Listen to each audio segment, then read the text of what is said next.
I'm Nick Hamilton here at beautiful sunny Southern California with Bret Lockett, CEO of the Get It All campaign, New England Patriot. I mean, you name it, he's done it, and he's done it well with a lot of hard work, intensity, and determination. So, Bret, man, how does it feel to be back in Southern California? Oh, man, it's beautiful, man. As you can see behind us, man, we out here in the ocean, Manhattan Beach, and, I'm loving it. It's summertime, man. It doesn't get no better than this. What made you choose UCLA and become a Bruin? Well, coming out of high school, I had five different scholarships. I had Boise State, Oregon State, Arizona, Utah, and UCLA. And I took, 3 trips, one being UCLA and the other 2 were Arizona and Oregon State. I ended up choosing UCLA based on location and then also based on education just because that's, one of the best schools in the nation and the best out of the 5. So that's why I chose UCLA. Well, being at UCLA, probably around my sophomore year was when Dwayne Walker came in, who replaced our old defensive D coordinator. So when he came, he really brought a lot of discipline to the team that was lacking, and he instilled a lot of qualities in players that are in the NFL now, and just players that didn't end up making it. Just as far as being consistent and knowing how your work ethic pays off, and just paying attention to detail in the little things. So, he brought a whole different aspect to UCLA, and, I thank him for that. Shout out to Dwayne Walker, one of the best D coordinators I've been around.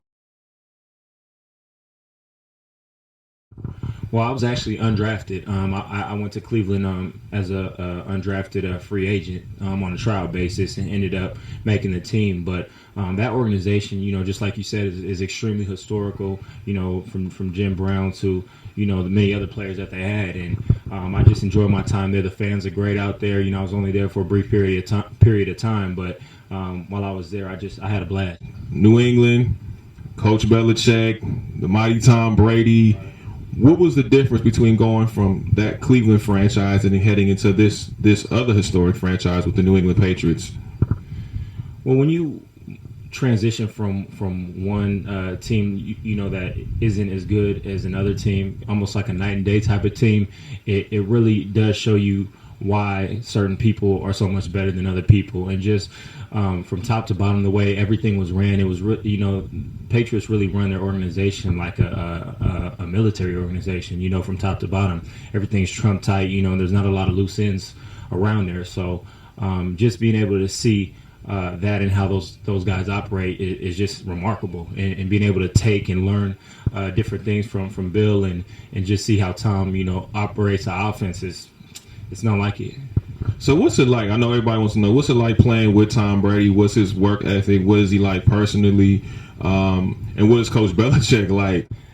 Well, me coming in as a rookie, it's always nerve-wracking. You don't know what to expect. You're like, Coach Belichick, because when I went to the Patriots, I was literally with the Browns, and they tried to put me on practice squad. And when that happens, any other team throughout the league can claim you within a certain amount of time. So literally, I find out they're trying to put me on practice squad one day, and the next following day, they're like, the Patriots picked you up. You're going to New England. So I didn't even know where the Patriots were, which is Boston, but I didn't know that at the time. So, I literally, it's 4 o'clock when I find that out. I pack my stuff from the hotel. I'm on a plane at 7 o'clock to Boston. So I get in the next day. It was a Monday, and I meet Bill. I'm nervous, and he's just like, yeah, you were doing some good things over there, and, we were really, fortunate and honored to have you. And I was like, the pleasure's all mine, like that. But, he's a very serious guy when it comes to his work, because any professional is serious, just like Tom is.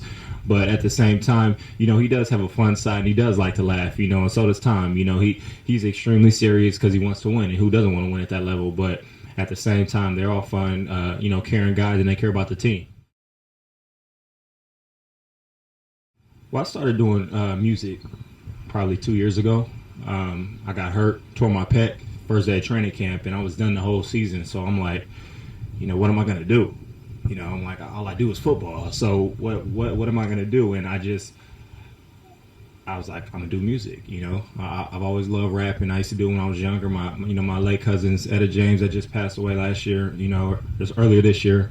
And just in me. So I was like, I'm going to put a mixtape out. And it just started as fun. And when you're in the studio, you like, man, this costs money. This is expensive. So I was like, well, if I'm gonna do this, I'm gonna do it right.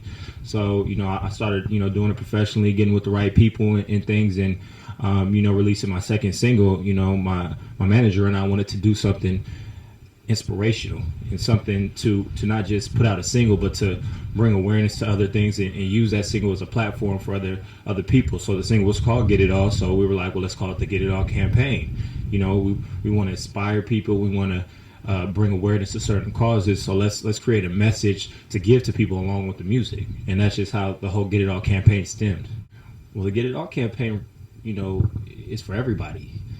It's not just for young kids and young teenagers, but it's for adults too. It's for anybody who's independent and is trying to do something when people are telling them they can't do something. Because there's always going to be naysayers, and there's always going to be people that don't see your vision because it's not their vision. Only you see your vision. So when you're telling people you're going to do something or how you're going to do it, they look at you kind of like you're crazy, especially when it's something that hasn't been done before. Now, we saw you out there obviously with the fundraiser with Snoop Dogg. How did you link up with Snoop, and how did he become part of that day as well? Snoop, his sons go to Diamond Bar High School. His son and his nephew, and I mentor his nephew, and just been working with him for a while. And I put my camp on every year, and the AD was like, Snoop's doing some camps around that time. Why don't you do something with him, hook up? So I'm like, let me do that. I reached out to him, and he was like, definitely for sure. And it just all came together. We brought his youth league. He has a tremendous youth league that's up and coming, and this was my third year of my football camp, so we just brought everything together and made it one big collaboration, and really hit on the whole obesity thing and having kids eat healthy and think healthy, because it's not just about eating healthy, it's actually about thinking healthy. Where do you see yourself 5 years from now? Not just yourself, but also the Get It All campaign as well, because it's a tremendous campaign that you started.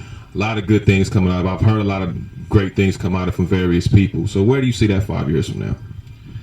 The Get It All campaign 5 years from now, I really see it turning into almost a social media platform for the average person that needs inspiration or that is just trying to accomplish something. Like I said before, almost like a LinkedIn, but LinkedIn is primarily business. It's all business, but it doesn't have an aspect of bringing people together who are dreamers and who want to accomplish those dreams. So I see that coming. It's in the works right now. What's up? It's Bret Lockett. You can find more information about the Get It All campaign at www.getitallcampaign.com. You could also follow us on Twitter at Get It All Camp, and also follow me on Twitter at Bret Lockett 26. And make sure you check out www.bretlockett.com.